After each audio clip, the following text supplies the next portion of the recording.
when you think you're through the looking glass? Sane people show up to talk to you. Sane people. Ladies and gentlemen, 11 times New Yorkers have sent this woman to Washington, D.C. to represent us. The distinguished gentle lady from New York via Kentucky, Congresswoman Louise Slaughter. Hi.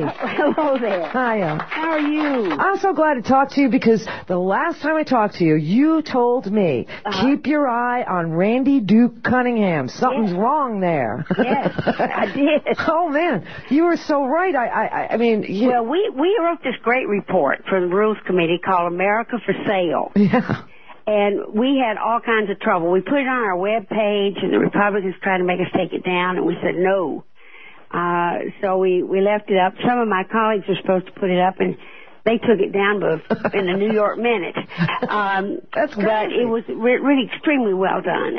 And so many people, including Donna Brazil, that told me she used it in her class, and it was really a good piece of work, and it was footnoted within an inch of its life. I think we had about 60 pages of footnotes guaranteeing all the rightness of it.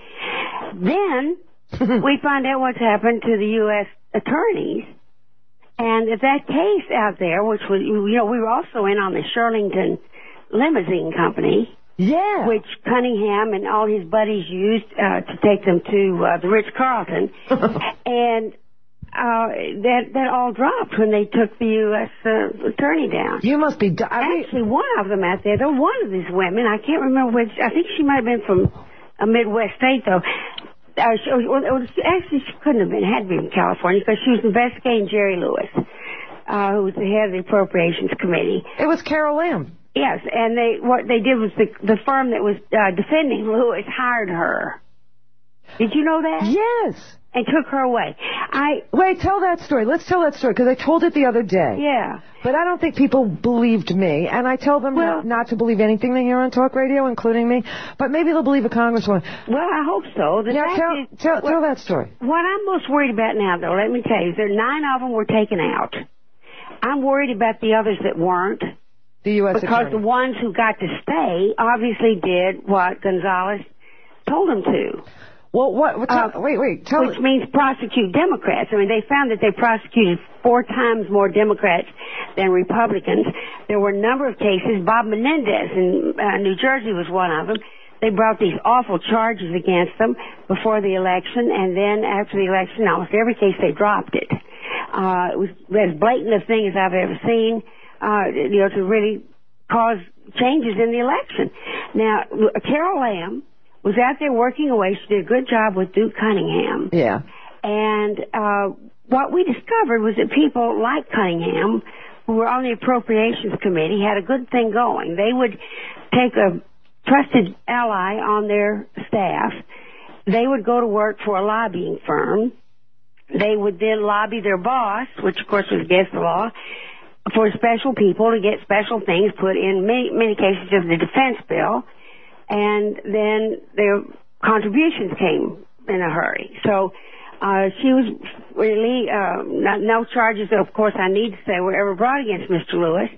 But the investigation was going on, as well as the 2 friends, you remember, of Jack Abramoff, Wilkes and the other, I can't think of his name. Dusty Fogo. Well, of course. How could I forget Fogo? How do you forget Dusty Fogo? He sounds like a porn star. You can't forget Dusty Fogo. He was the second man at the CIA. Third man, but you know what? Okay. Who's counting? Right. And quite frankly, every time I say his name, I hear like waka chicka, like dirty music. I mean, what a name that is. But so listen, off she goes. Then they hire her away to the firm that is defending Jerry Lewis, and there must be some principle involved there that's not a very nice thing to do. Now, somebody said that the U.S. attorney who was looking into Jerry Lewis's case quit and then went to work for the law firm that decided to defend Jerry Lewis and got a $1.5 million signing bonus to do that. Now, well, I would imagine. Is that illegal? But is it illegal? Inside information, wouldn't you think? That's what I'm thinking. That's not very. I just don't find that very ethical. I don't think she can hear me. Can you hear me? They just go on and on. She can't hear me. I can hear you. Oh, you can? I'm asking you whether or not that's illegal. Whether or not you could be a prosecutor on a case and then drop the case in mid-case, go to a big law firm and defend the same client, the same case? I've never heard of it. I've never heard of it. Now, I know you've got a master's in public health and stuff, right, and we're not lawyers.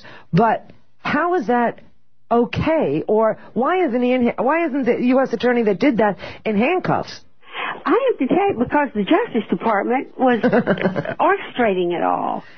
I have to, what so how really is it so troubling to me, and what is just eating me alive, is, and Frank Rich wrote about it about 2.5 weeks ago, maybe Mother's Day, I think, about 8 or 10 federal agencies that have been charged with all kinds of corruption and nefarious deeds, and there is this layer of political hackery in almost every one of them.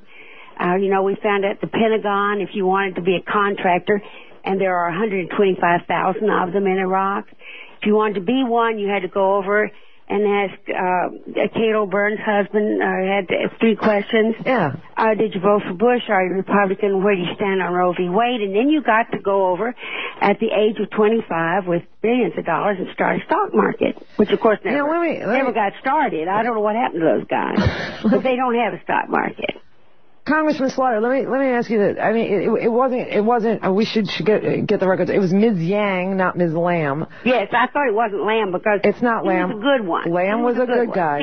She was Wilson Fogo, but the one that was looking at Jerry Lewis, that was not Lamb. She was not one that was dismissed. No, but then I wanted to talk to you about the contractors too, because quite frankly, you need to be in the Senate, and if Mrs. Clinton should win the presidency, there will be that seat, right? And I will campaign for you like day one. Yeah, you. Oh, sweetheart, I'm an upstate Democrat. Yeah, but upstate Democrats don't even register.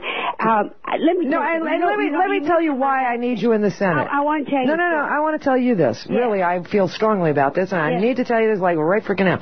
First of all, I used to be a Buckeye, so you